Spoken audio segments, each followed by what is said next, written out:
Today I'm going to show you how I made this lovely wooden clock for my friends using just pallet board and an inexpensive clock kit that I got off of Amazon. It's fairly simple, but it turns out with a nice semi-rustic look.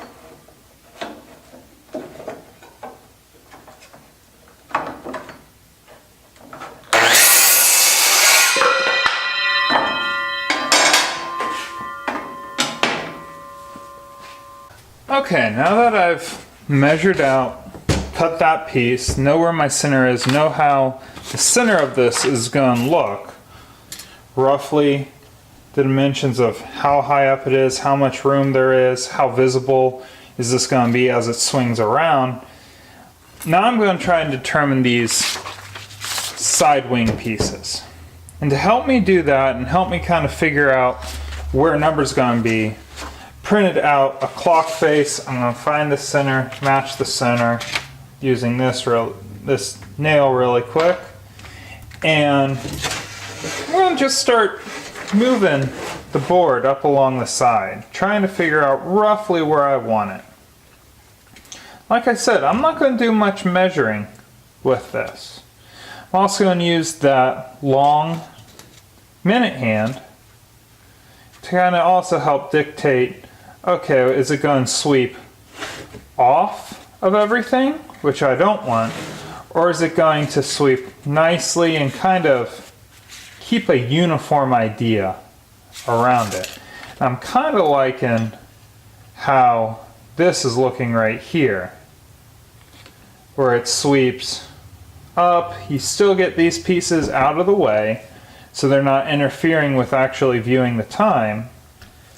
There's still enough of a difference over here that when you get the other side on there, it won't look too squished. It will look a little squished compared to my other clock, but it won't look too squished. So I think whatever this distance is here, I need to measure up from the bottom, mark here, and cut this board and see how it looks.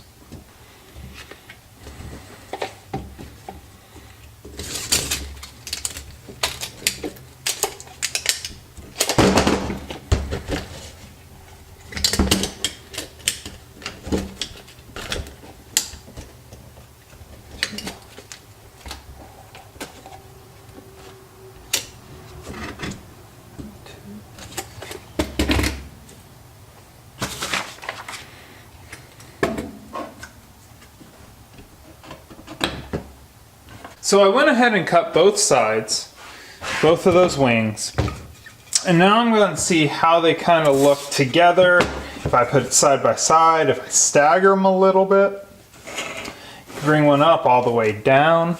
Now with that, of course, you start running into the actual tip of the timepiece starts leaving, so we don't want that. So you could have something way down there, still way far down, but the timepiece still falls over. And you could have something up here like that where it's still. So you could do a lot with this where it's not this perfectly symmetrical. I kind of want it fairly close, something more like that, and I'm fairly happy with how this is looking roughly from the start.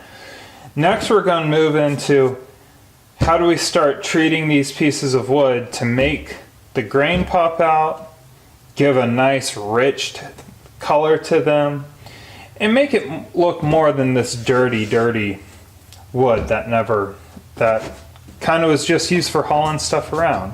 We're going to do that by starting with a heavy grit of sandpaper.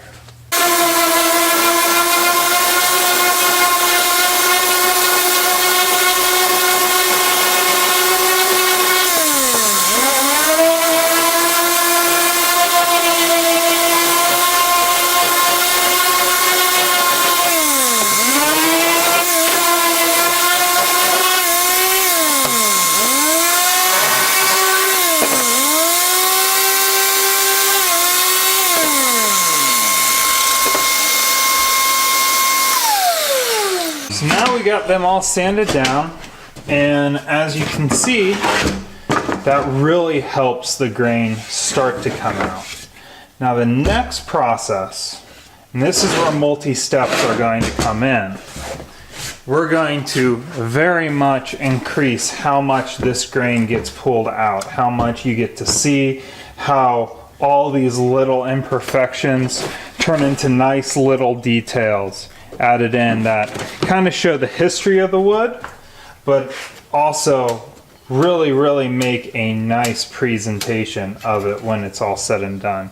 First, I'm going really quickly, while I still have my mark here, drill a small hole just so that I can keep center of this board without really having to think about it.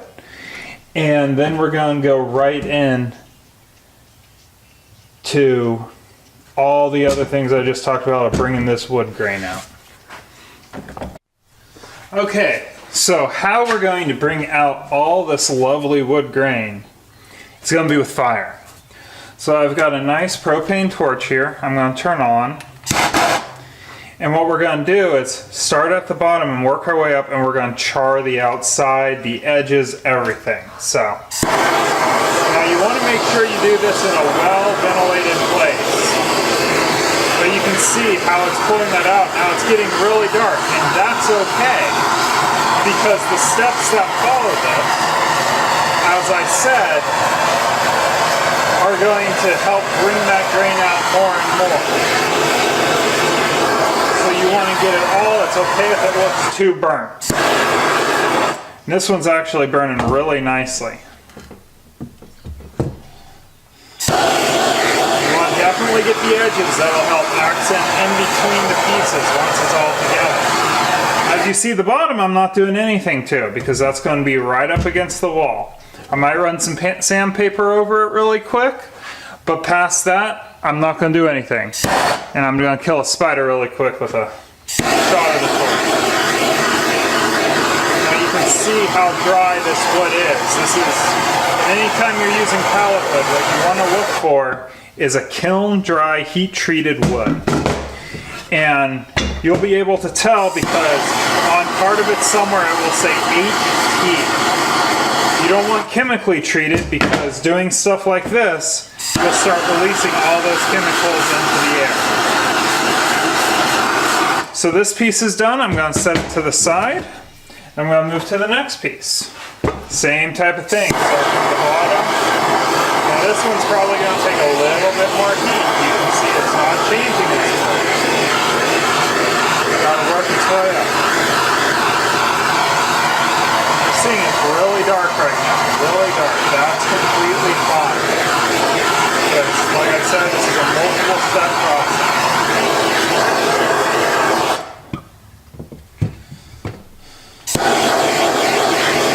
Again, get the edges because you want a nice separation of these two boards once they're all done. Again, I'm not touching the bottom of it.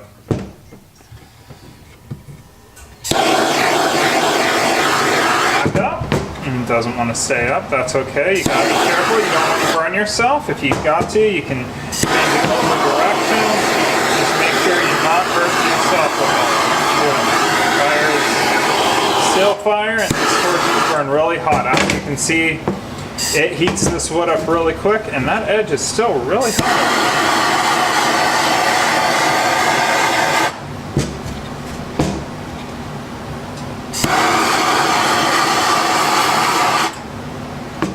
Okay, and I'm going to finish up the last board off camera. I'll get back to you for the next step.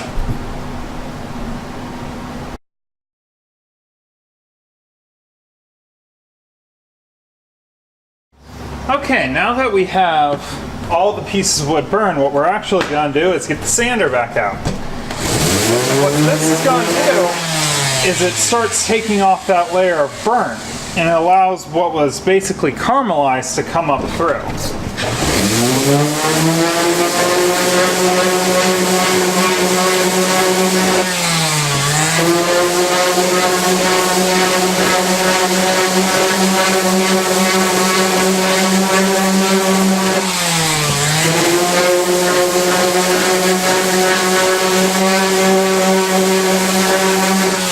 As as you can see, you can really start to see the wood grain. Now with the last step, which is after all this was polying, it'll really start to bring that out. So this piece, which was fairly bland, you can see has some highlights where everything was, and that's because that wood burnt more. So if we move into a piece with a little bit more character,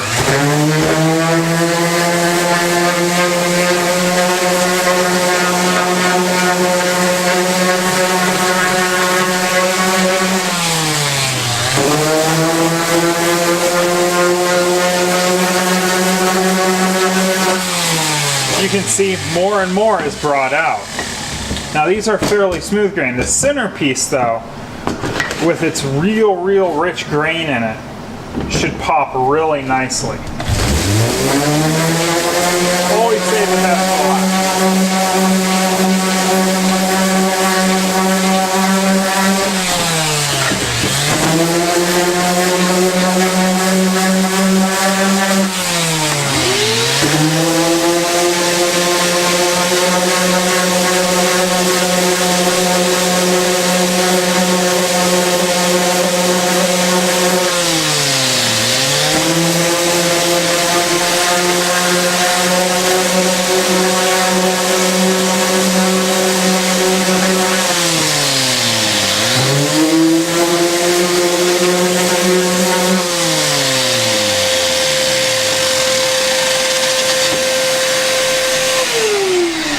So as you see now, that really brought out a lot of the grain. If you really want to see what it looks like, you can take a little alcohol and spray it on there because it'll evaporate really quick. And it won't hurt the wood. You can see all the color that then comes out once we poly it. That's what it's going to look like. Very rich in color, has a lot of character to it. And the goal is to have it still light enough that when that hand's facing over, you can see it. Now it's not going to be as clear as like a white face cloth, but this will leave a lot so you can see the time, you can see what's going on. And we might do something with these hands, even though they came with the kit, that will help them pop out a little bit more. So the next step is actually taking these and bringing them together. So we need to make a bracket. And as simple as this may sound, all I'm going to do is take a couple boards. I'm going to rip one down the center. And I'm going to use that as a brace across the back. Take a couple short screws, put them through, and then we're going to move on to the next phase, which is actually laying out the clock face and burning in all the numbers and the dots.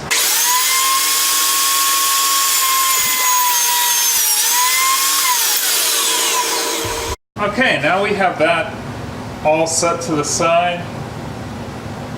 Everything ripped. We're going to now attach these together. And like I said, it's going to be really simple. I'm going to figure out where up front how I want them. Like I said, a small offset. Also, like I said earlier, I don't do much measuring with these. I want these to be a very kind of free-flowing design, very natural feeling, kind of thrown together, but still show the beauty that can lie in some of these wood grains. So, kind of like how that looks. So we're going to bring this over to here. Actually going to have these ones be on the bottom, and this side, those be up on top.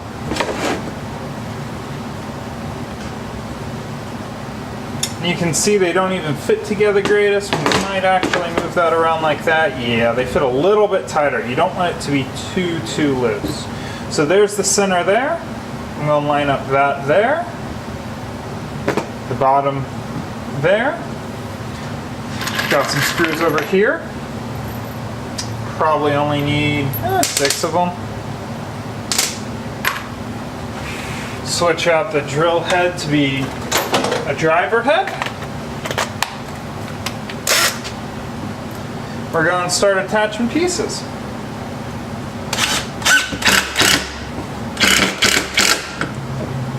There's that one.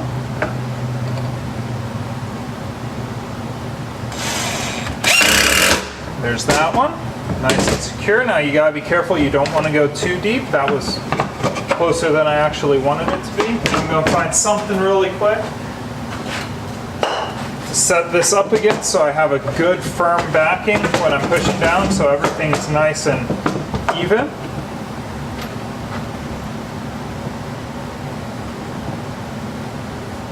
Like I said, I'm going to offset them slightly. I don't want it to be perfect, but I don't want it to be too crazy either.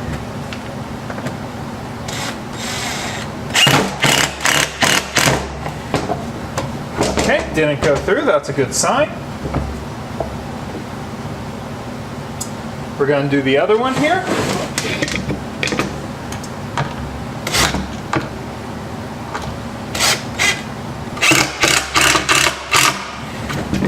Okay, that side's good. Switch over to this side. That would have been interesting to just mount it to the back and completely mess it up. Never said I was perfect at this either. This is something I do in my spare time, and this is really truly the second one of these I've made.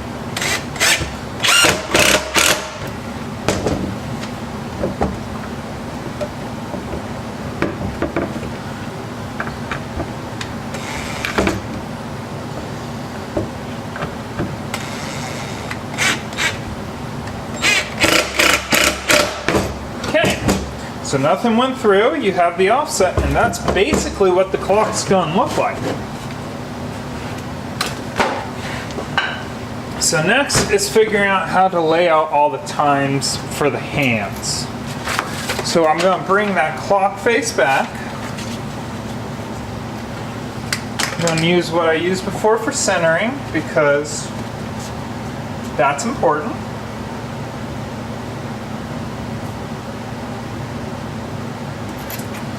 And once I have it centered, I'm going to lift away for a second, still holding it down. I'm going to see how far out I need to swing from noon.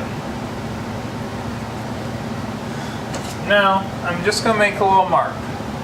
I'm going to come back and actually do that with my hand. Why I'm okay using pin is because, like I said, this is a multi-step process.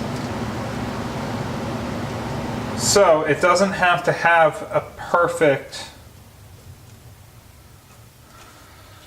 finish right away.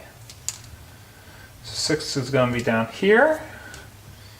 And the first ones I'm doing are 12, 6, 3, and 9. Those are the only ones that are going to actually get full Roman numerals also. So you get the quarters in full, and then you get the in-betweens are just going to be dots. And it's all going to be burnt in, too.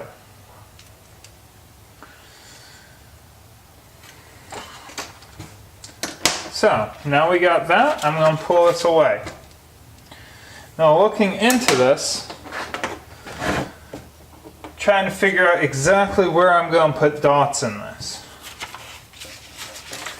I think I might need to actually cut the circle out of this. So bear with me. Okay, now that we have the circle cut out, very useful, I'm actually going to mark these basically just by eye lining it up and going just a little bit off of where the circle is.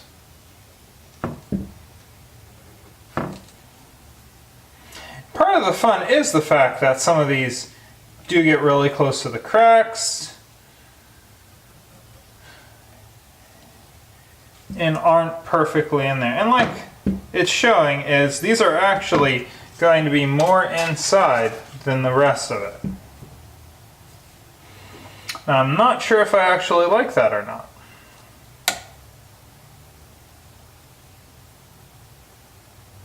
Actually, I think I do. It's going to give a different pattern to it. So, first we're going to, well, the next part is we're going to do the dots. And you do the dots before the numbers. That's because the dots require a second burning with the torch. And how I like to do the dots is switch back over to the drill.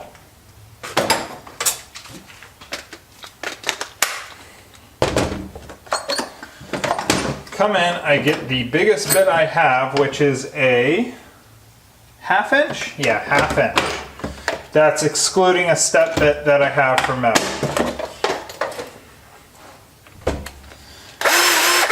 Gotta really open up the chuck for this one. Okay. Then to do them, just put the tip down on there. And I wait until it looks like it's a perfect circle. And then I pull it away. And you do this afterwards so everything's lined up. And you can see it takes out some of the wood.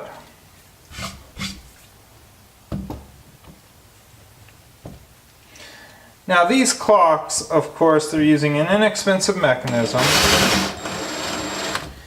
And with these measurements and how loosely it's done, you're going to be close enough for a wall clock. You're not going to be using this to time the Olympics or anything like that. This isn't going to get you down to the millisecond. But it's going to tell you at least close enough to what time it is that you're not going to be late for work at the minute.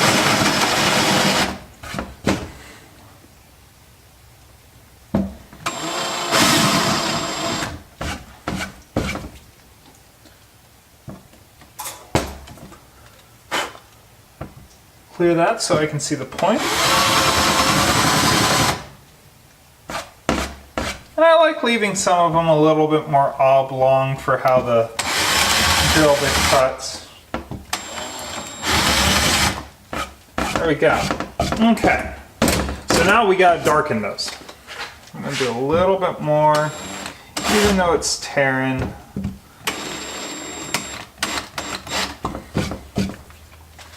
Okay. As I said, to darken them,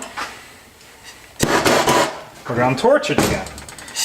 Now we're going to really get in there with the torch, and you're going to see it's going to block everything some more.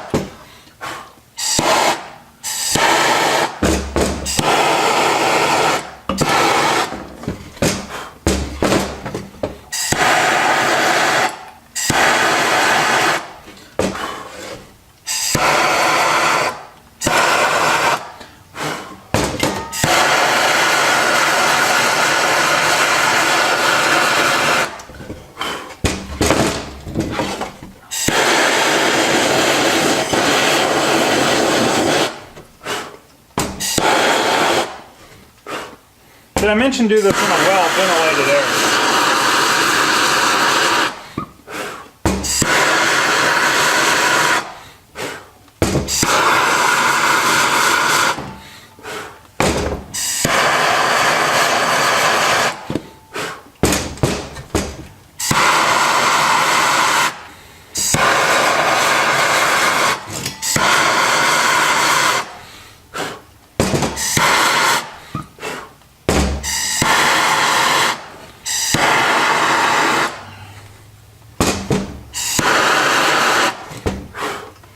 This is one reason you don't want to make those too deep, because it's really hard to get in there as it is.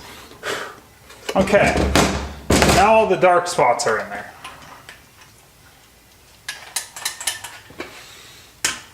And we'll set that to the side. Now the last step, there's the point that I need. There we go. Okay, is doing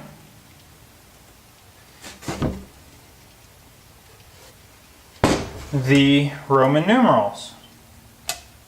See, yeah, that's falling right where I thought it was. Okay, to do those, I do them by hand.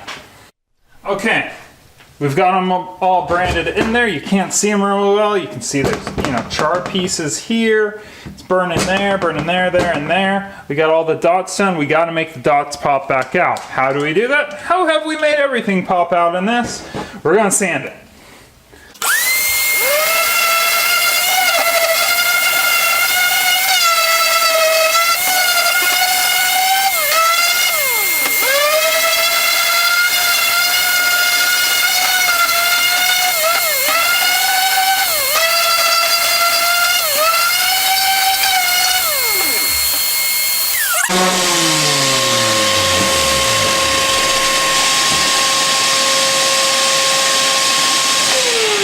Again, as you can see, it brings all those numbers out nicely. Give it a little spritz. You can see this wood will be nice, rich color, beautiful textures in it, beautiful softness on the edges, and this nice, really detailed grain for the middle piece. So now we're going to work on fitting the lovely clock mechanism, which is just a tiny little guy here, and all of its components into this, because this is the fun part where I get to determine if I have to kind of bore out the back a bit, and then as you can probably see, I do. But first I want to know how big that shaft is so that I can drill a hole down through the center and then be able to start mounting stuff up in so I can see how much I need to do.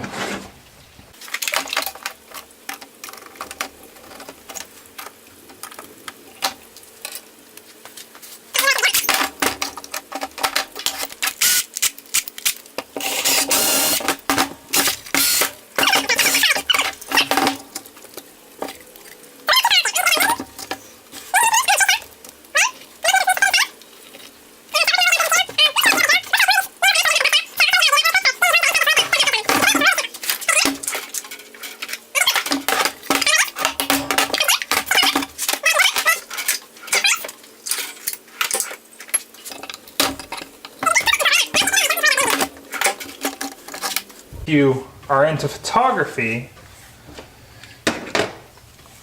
you use the... Okay, so it's been a few days. I've put a few more layers of poly on it. It's really brought out how the wood grain looks on everything. Now we're going to do final assembly, including how to hang it on the wall. And I'm actually going to start with the method I'm going to use to hang it, because I'm going to have to flip it over and I don't want all the clock mechanism getting bashed up against the table. So I'm going to do a real simple down and dirty hanging system that I did with the last one, which is using paracord. How I do that, a little bit this away, take a couple screws, put them into the end grains, make sure I know which is top, which is bottom. So the end grains on this top piece. Help if I put a battery in the drill.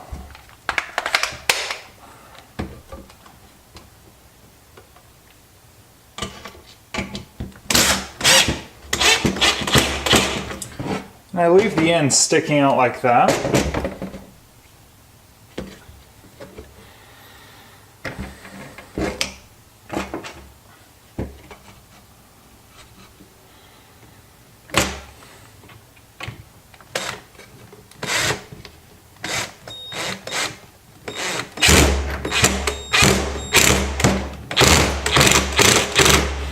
There we go. And then,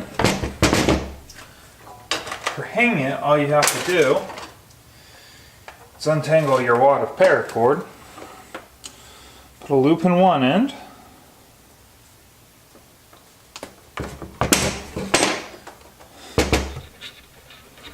secure that nicely around the one side, figure out roughly where you want it to be and roughly where the other end's loops needs to be. Make a mental note. Very, very simple, just quick down and dirty loop, and that shrunk it a little bit too much.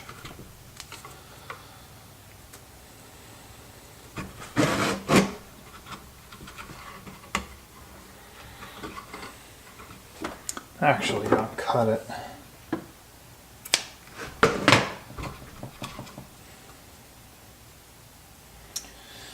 And you can actually do the same thing on both sides if it's going to fit nice enough, if you get it cut right. And I think I did.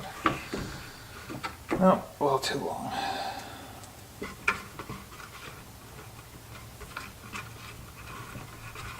There we go. Okay, that should work. And that gives a nice little place. You put a nail into the wall, all of that, and it keeps it nice tucked behind. So, now we're ready to install the clock mechanism, which with those little cheap clock kits is really easy to do. all I've got to do is get all the components out. I already have the clock hands out. And I went over them with 220 grit sandpaper really lightly, which has brought some of the metal up from the paint. Some of the paint off and brought the metal out. That should contrast nicely. I didn't do it with the last one, and I'm thinking I might go back and do that with the first one I made. So take the little clock mechanism, your little rubber piece, that'll help give it a nice bit of grip. Battery tray faces down. Okay, halfway there. Then on the front, drop the little washer on there. Take the nut. I'm just going to use a pair of pliers to tighten it. I'm not even that concerned. Make sure it's roughly centered still. And tighten that nut up nicely, if you can, as long as you can get a decent grip on it.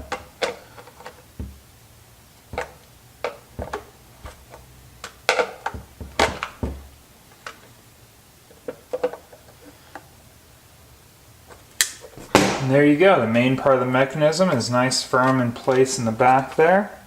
Now you can go and put on your hour hand. Just pressure fits right down on top.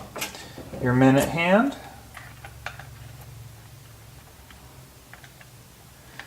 Then last but not least, and I haven't roughed this one up actually yet, so I'll do that really quick. You're going to take, it's a little stopper piece at the end. It's kind of a nice little finisher. I want it to look like the rest, so piece of 220 grit, just wipe it down. You can probably see you're starting to get a little bit of an edge showing a little bit more. That looks pretty good. And that's going to go right down in the middle. Now you got yourself a nice little timepiece. There you have it, with some simple tools, some smart thinking, and some planning, not much measuring. You too can have a nice decorative clock to hang on your wall for less than a lot of the ones at Walmart or a lot of the other big box stores would cost, and it looks a lot better than those. Thanks for watching. Have a good day.